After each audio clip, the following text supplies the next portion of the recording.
안녕하세요. 책 읽어주는 여자 에젤 강미경입니다. 감리교 이계선 목사님은 미국 퀸즈 평화교회를 담임하셨는데요. 성령과 악령의 영적 세계에 대한 체험을 많이 하신 분입니다. 요 며칠 좀 더우시죠? 천국판 전설의 고향 준비했습니다.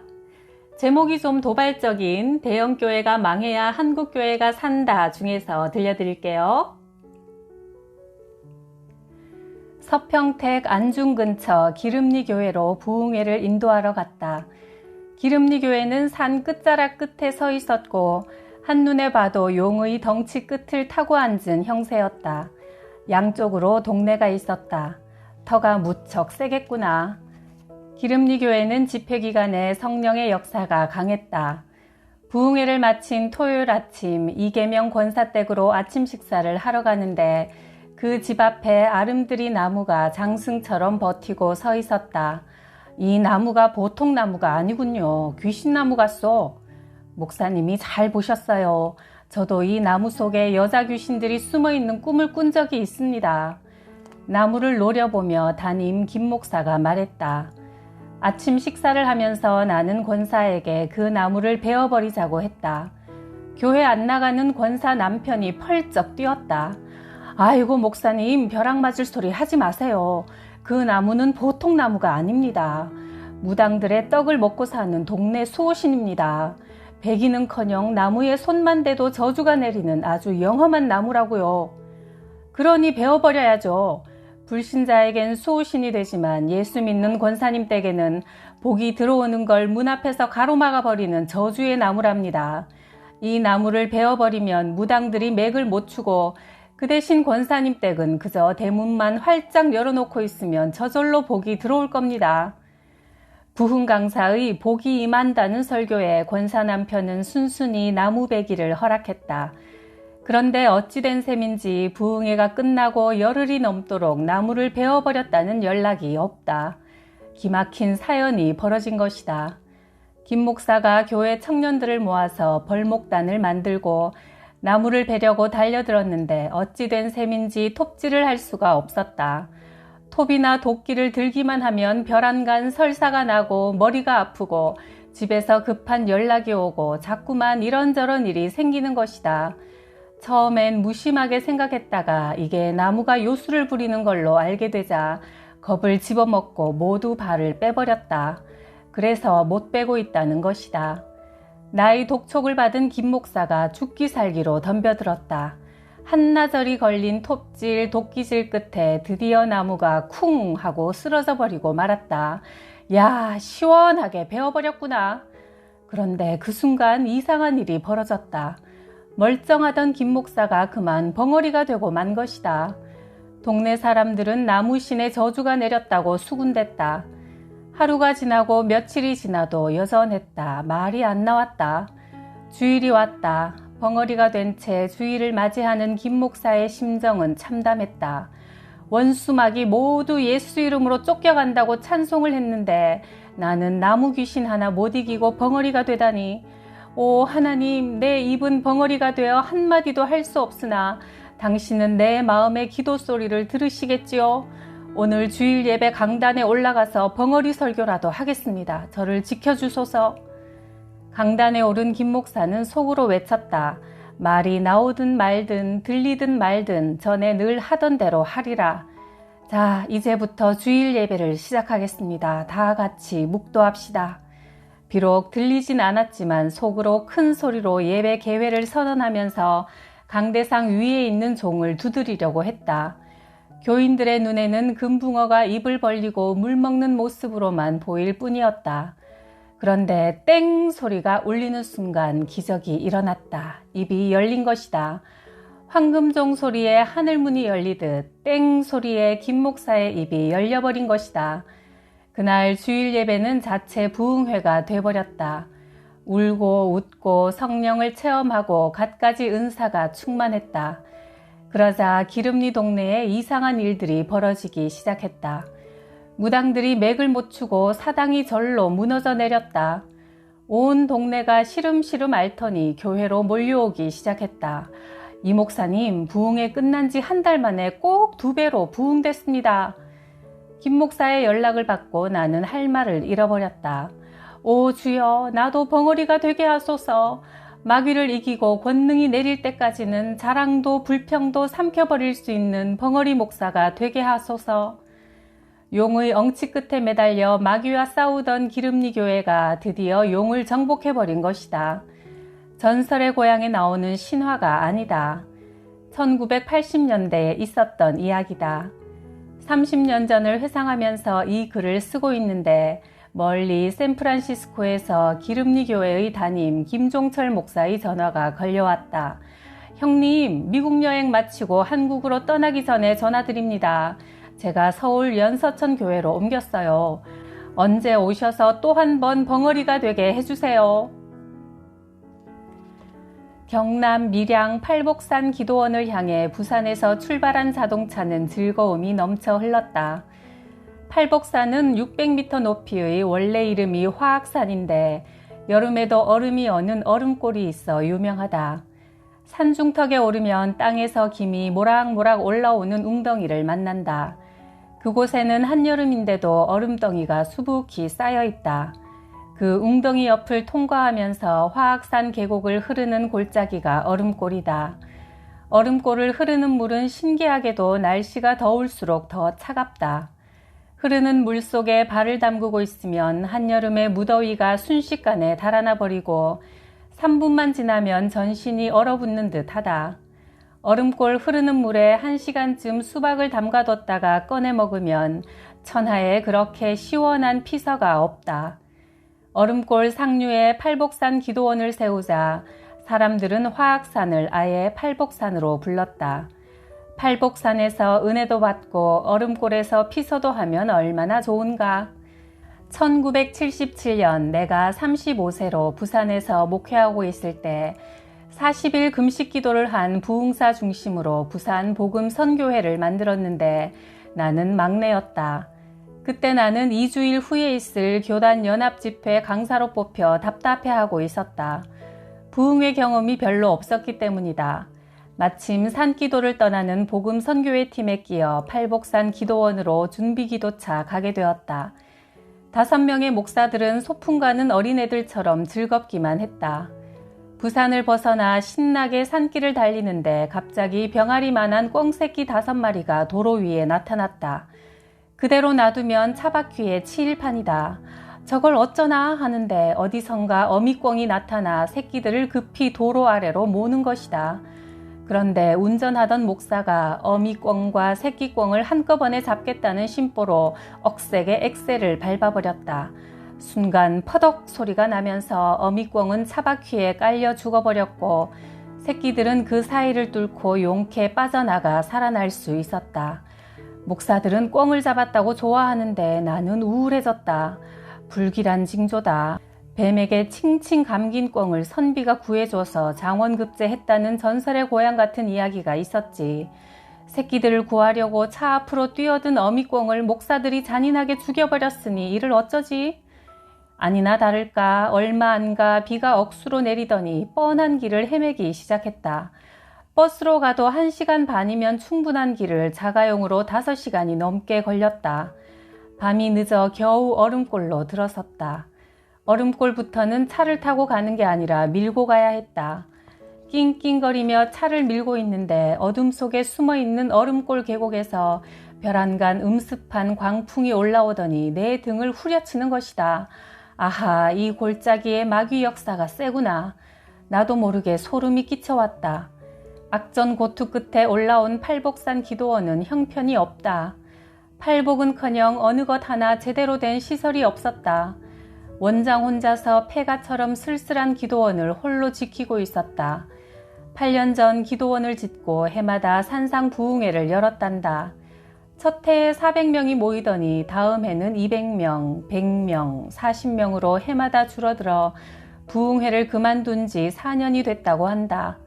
다음 주에 산상 집회를 하기로 했는데 몇 명이나 모일지 태산 같은 걱정을 하고 있었다.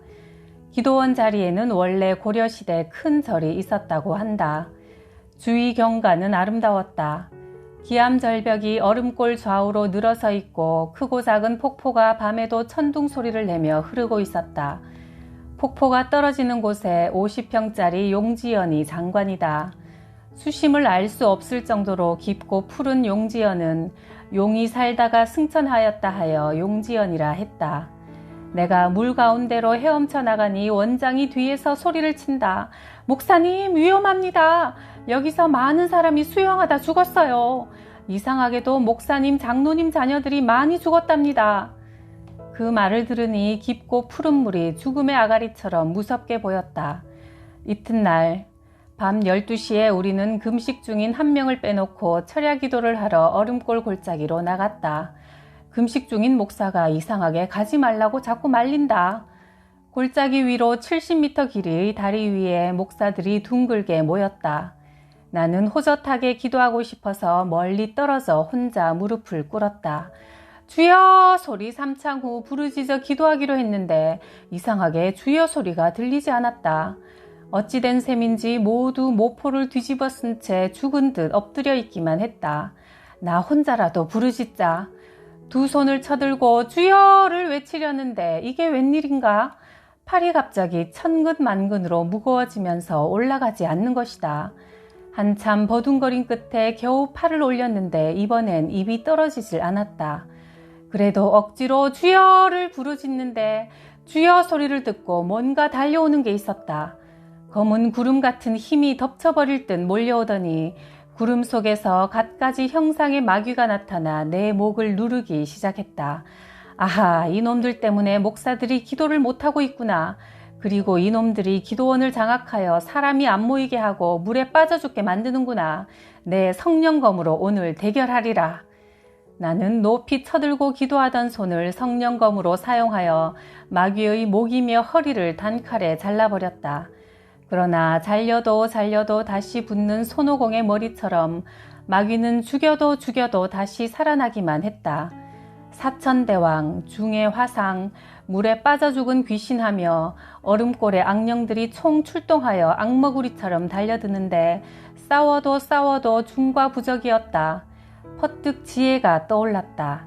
옳지, 성령검으로 울타리를 만들어 팔복산을 둘러버리자. 두 손을 칼처럼 높이 세우고 주여 소리를 외치자 금빛 검 한 자루가 팔복산 주위에 꽂히는 것이다. 주여! 금빛 성령검, 주여! 금빛 성령검. 이렇게 무려 30분 동안 마귀와 싸우면서 성령검을 꽂고 또 꽂았다. 마지막 한 개를 꽂아버리자 야간 조명이 들어오듯 얼음골 주위가 별안간 황금빛으로 환해지는 것이다. 그러자 마귀도 검은 구름도 연기처럼 사라져버리고 승리의 기쁨이 솟구쳐 올라왔다. 그 순간 날 잡아 잡수 하고 엎드려 있던 목사들이 여름철 개구리처럼 일어나 할렐루야를 외치며 힘차게 기도의 문을 열기 시작했다. 후에 안 일이지만 금식 기도하던 한 목사님이 환상을 보았단다. 목사들이 다리 위에 엎드려 있는데 칼을 든 마귀가 나타나 목사들의 목을 댕강댕강 잘라 자루에 담더라는 것이다. 환상이지만 너무나 끔찍하여 내용은 차마 이야기하지 못하고 그저 밤기도 하러 가지 말라고 말리기만 했던 것이다. 산기도를 끝내고 부산으로 돌아가기 전에 기도원 원장을 찾았다. 다음 주 팔복산 기도원 집회에 사람이 많이 모이고 큰 은혜가 내릴 겁니다. 웬걸요? 하도 안 모여서 그만둔 지 4년이 넘었는데요. 그게 다 팔복산의 악령들 때문입니다. 얼음골에 숨어있는 악령들이 방해하는 바람에 목사, 장로 자녀들이 골라가며 폭포수물에 빠져 죽고 기도원 부흥이 안 된 겁니다. 어젯밤 우리가 마귀를 물리치고 팔복산을 성령검으로 울타리를 만들어 두르는 기도를 했습니다. 두고 보십시오. 2주일 후에 나는 연합집회 강사로 나갔다. 1000명이 넘게 모였다. 목회자들만 70명이 참석했다. 나는 부흥회를 고작 2번 인도해본 35살짜리 애송이였다. 그런데 부흥회 기간 내내 어설프게 설교하는데도 청중들은 물결치듯 몸을 흔들면서 아멘을 하는 것이다. 설교 끝에 안수기도를 하는데 내가 손을 머리에 얹기만 하면 사람들은 감전된 듯 쓰러져 버리곤 했다. 나는 그 후로 부흥사가 되어 전국을 누비며 집회를 인도하러 다니기 시작했다. 부흥회가 끝나고 부산으로 오니 팔복산 기도원에서 만난 사람이 찾아왔다. 팔복산 집회에 몇 명이 모였습니까? 800명이요. 목사님들만 70명이나 참석했어요. 대단한 역사다. 내가 인도한 집회와 비슷한 은혜가 팔복산에도 내린 것이다. 30대에 나는 아무런 준비도 없이 40일 금식 기도를 시작했다. 지금이야 금식 기도 안내책자도 흔하고 금식 전문기관도 있지만 74년도는 그렇지 못했다. 나는 무조건 먹지 않으면서 기도하면 되는 줄 알았다. 물도 되도록 안 마셔야 효력이 높을 줄 생각했다. 그래서 아주 견딜 수 없을 때 가뭄에 콩나듯 어쩌다가 물을 마셨다. 일주일까지는 수월했다. 15일째부터는 입술이 타들어가고 얼굴과 몸이 까맣게 변하기 시작했다. 20일째 되는 날은 하루도 견딜 수 없을 것처럼 괴로웠다. 고통 중에 목이 말랐다. 부엌에 나가 물을 마셔야지. 꼼짝하기 힘든 몸을 겨우 일으켜 문을 열었다가 그만 마루 아래로 굴러 떨어지면서 의식을 잃어버렸다. 얼마나 지났을까? 넘어지면서 머리를 돌에 부딪히는 바람에 피가 흐르고 있었다. 그런데 이상한 건 손가락 하나 움직일 힘이 없는데도 마음은 말할 수 없이 편안했다. 누워서 보이는 주변이 모두 평화롭고 아름다워 보였다. 아, 죽음의 평화가 이런 거로구나. 나는 이대로 죽어가는 거로구나. 그런데 그 순간 1살짜리 딸 진명이의 얼굴이 떠올랐다. 딸내의 얼굴이 스치는 순간 나는 살아야겠다는 강렬한 생각이 들었다. 하나님, 부엌으로 물 마시러 가다가 이 지경이 됐습니다. 생수를 주십시오. 엘리야에게처럼 나에게도 하나님의 생수를 주십시오. 울면서 한참 기도하고 있는데 어떤 손이 하얀 플라스틱 바가지를 내 눈앞으로 내밀었다. 우유와 오렌지를 섞은 듯한 뽀얀 음료수가 가득 담겨 있었다. 나는 앞뒤 안 가리고 단숨에 꿀꺽꿀꺽 마셔버렸다. 온 몸에 생기가 돌았다. 그 순간 그 손도 플라스틱 바가지도 사라져버렸다. 이게 꿈인가 생신가? 그런데 그때부터 이상한 현상이 내 몸에 나타나기 시작했다. 머리가 상쾌해지고 피곤이 싹 가셔버렸다. 몸이 거뜬하고 힘이 넘쳐났다. 기쁨이 속에서 샘솟듯 터져나오기 시작했다. 그렇다면 꿈은 아니다. 성령의 물을 마신 것이다. 예수님께서 사마리아 여인에게 약속했던 성령의 생수를 마신 것이다. 성령의 물을 마시자 금식 기도가 아주 수월해졌다. 새벽마다 울면서 부르짖었다. 새벽 기도, 주일 예배, 수요일 예배 인도가 거뜬해졌다. 어찌나 머리가 명석해지는지 40일 금식 기도 나머지 20일 동안 책을 10권이나 읽었다. 평소 친구처럼 지내는 이나모 선생이 찾아와 이상한 얘기를 했다. 목사님 얼굴에 붉고 신비한 광채가 있습니다. 사람의 색깔이 완전히 달라졌어요. 전에는 그런 적이 없었는데 요즘 무슨 좋은 일이라도 있으셨나요? 그 양반은 내가 금식 기도를 하는 게 아니라 보약을 먹고 있는 줄 짐작한 모양이다. 그런데 사람은 물만 먹고는 살 수가 없는 모양이다. 아무리 성령의 생수를 체험했어도 40일 금식은 힘들고 고통스러웠다. 하나님, 금붕어처럼 물만 먹고 살 수가 없습니다. 광야에 메추라기를 주시듯이 엘리야에게 천사가 고기를 공급했듯이 저에게도 고기를 주십시오. 몇 시간 동안 고기를 달라고 졸라댔다. 그런데 기도를 끝내고 보니 내 배가 불룩하게 불러 있었다. 뱃속에 커다란 통닭 한 마리가 통째로 들어가 있는 것처럼 그득하게 느껴졌다. 나는 금식하면서 허리에 역도 벨트를 메고 있었는데 너무 배가 불러서 벨트를 느슨하게 풀어야 했다. 며칠 동안 고기를 먹은 것처럼 든든했다. 엘리야에게 고기를 공급했던 천사가 내게도 고기를 주었다고 나는 지금도 믿고 있다. 나는 그 일 후 사막처럼 메마른 인생길을 걸어가면서 종종 성령의 생수를 체험하곤 한다. 견디다 못해 쓰러질 때가 있다. 차라리 죽음이 그리워진다. 기도할 힘조차 없다. 그냥 두어 시간쯤 엎드려 있다. 그럴 때면 소리 없이 물그릇이 나타난다. 어느 때는 커피잔만하게, 어느 때는 바가지 가득하게 물이 고여 있다. 그러면 마실 것도 없이 생기가 돌고 힘이 터져나와 산을 옮길 것 같은 믿음으로 부르짖고 감격한다. 광야를 헤매던 엘리야가 로뎀나무 아래서 마신 물은 성령의 생수였다. 쫓겨난 하갈과 이스마엘 모자가 물 없는 광야에서 하나님의 음성을 듣고 마신 물도 성령의 생수였다. 사마리아 우물가의 여인에게 예수님이 약속한 생수도 성령의 물이었다. 성령의 물은 죽어가는 사람을 살리는 치료의 능력이다. 더러운 병마를 깨끗이 씻어낸다. 40일 금식 기도를 무사히 마친 후 익산 시골 첫 목회지에 내려갔다. 소옥길 권찰이 밥을 해주는데 먹기가 힘들었다. 그분은 대학생 출신 엘리트와 결혼했는데 남편이 6.25 때 빨갱이 활동을 하다가 맞아 죽었다.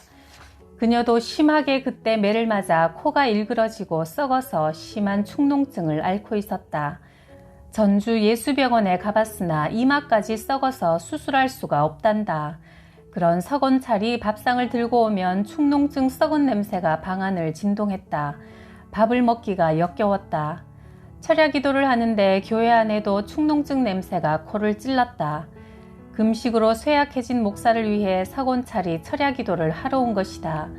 나는 그녀를 쫓아버릴 작정으로 안수 기도를 해주었다. 예수 그리스도 이름으로 명하노니 서옥길 권찰을 괴롭히는 축농증은 물러가라. 따라 안심하고 집으로 돌아갈지어다. 그녀는 울면서 돌아갔다. 그런데 잠시 후 또 축농증 냄새가 진동했다. 되돌아온 것이다. 나는 다시 내려가서 기도하고 집으로 돌려보냈다. 그러면 그녀는 울고 나갔다가 다시 교회로 돌아왔다. 축농증 악취 때문에 기도도 제대로 못하고 기분만 잔뜩 상해 있는데 새벽에 음성이 들려왔다. 이놈아, 서권사는 너를 위해 눈물로 철야 기도를 하려고 하는데 너는 냄새난다고 기도를 빙자해서 쫓아내냐? 네가 한번 축농증 걸려볼 테냐? 나는 강단을 내려가서 서권차를 껴안고 눈물로 범벅이 된 채 안수 기도를 했다. 점심때 그녀가 찾아왔는데 신기하게도 축농증 냄새가 아닌 향수 냄새가 가득했다. 목사님, 새벽에 제가 안수기도 받고 걸어가는데 머리에서 발끝까지 몸 안에서 폭포수처럼 물이 떨어져 흘러내리는 거예요. 걸어가도 방 안에 누워있어도 부엌에서 불을 떼는데도 말이에요. 한나절 동안 그러더니 축농증이 깨끗이 사라져버렸어요. 못난이 남편 미워하던 마음도 부자들 시기하던 마음도 같이 사라져버렸고요. 성령의 물은 죄악을 씻어내는 역할을 한다. 성령이 물처럼 임하여 생수의 강이 넘쳐 흐르면 우리의 온갖 문제도 함께 씻겨져 버린다. 예수께서 말씀하셨다. 나를 믿는 사람은 그의 배에서 생수가 강물처럼 흘러나올 것이다. 이것은 예수 믿는 사람이 받게 될 성령을 가리켜서 하신 말씀이다. 요한복음 7장 38, 39절 말씀. 날이 더울수록 더욱 기도와 예배와 말씀에 풍덩 빠져서 성령의 생수로 마음의 답답함까지 시원하게 날려버립시다. 구독, 좋아요, 댓글로 저를 시원하게 해주셔서 감사해요.